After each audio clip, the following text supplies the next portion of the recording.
merging or hiding letters in the Quran is a very necessary skill to learn because of how common it is in the Quran.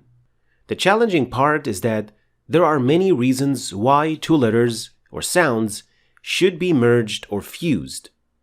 They are merged if two sounds are exactly the same, if they are similar or share characteristics, if there is a case of ikhfa, or if there is a case of idgham. Added to that, these rules do not only apply to letters, they also apply to all kinds of tanween. So this might be a bit challenging, especially if you're a beginner. But in this lesson, we will learn a very simple trick that can help you detect if a letter has to be hidden or if there is anything special going on.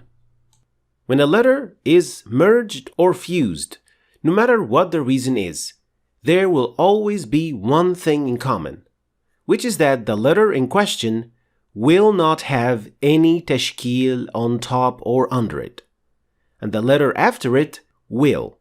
And in many cases, the letter that comes after it will have shadda on top of it. This is a sign that there is something up with the letter in question, and it also means that you will not be pronouncing this letter or not fully pronouncing it. Let's have a look at these examples to understand this even better. In this example, we see kaf that has no tashkeel on top, and the kaf after it has shadda. Now, regardless of you knowing the name of this rule or not, seeing a letter without tashkeel on top or under it should work as a signal that there is something up with this letter that you have to pay attention to so that you can pronounce it properly. And in this case, the kaf will not be pronounced at all because it will be completely merged with the kaf that comes after it. That's why the kaf after it is doubled or has shadda. أينما تكونوا يدرككم الموت ولو كنتم في بروج مشيدة. Can you also see the other letter that doesn't have tashkeel on top or under, which means that this letter will not be fully pronounced? That's right, the noon in the word kuntum, which is an indication that the noon will not be fully pronounced in this case because of ikhfa. And that's why we say وَلَوْ كُنْتُمْ فِي بُرُوجٍ مُشَيَّدَةٍ. Let's have a look at another example. وَدَّ طَائِفَةٌ مِّنْ أَهْلِ الْكِتَابِ لَوْ يُضِلُّونَكُمْ. Again, we see that the letter ta has nothing on top or under it, and the letter after it has shadda on top of it. And this is a case of merging two similar sounds, and for this reason, we do not say وَدَّت طَائِفَةٌ. We do not pronounce the ta at all, and we actually pronounce the ta instead of the ta, and we say وَدَّت طَائِفَةٌ. So, when it comes to a letter that is fused or merged with the letter that comes after it, you will see that there is nothing on top or under it. The letter will have no tashkeel signs whatsoever. When it comes to the tanween, you will see that each tanween has two types of symbols. So, tanween fatha will either look like this or like that. And so does the dhamma, will also have two forms or two symbols, and the tanween kasra will also have two symbols. So you might be wondering what the difference is between these two types of symbols. Well, these signs on the right will indicate that the tanween will be fully pronounced.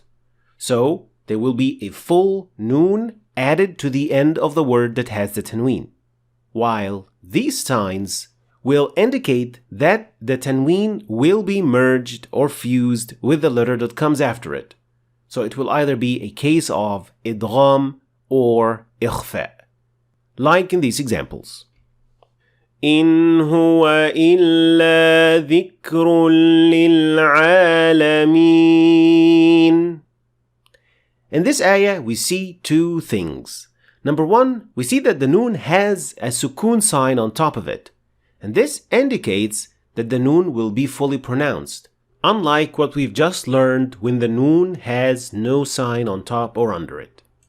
And looking at the tanween dhamma, we see that the symbol of this tanween dhamma means that it will be fused with the letter that comes after it.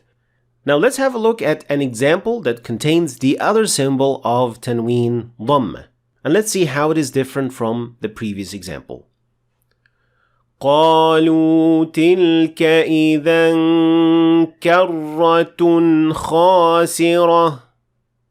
So here we said كرة خاسرة, which means that the noon at the end of the word was fully pronounced, which was unlike the tanween in the previous word with the other symbol.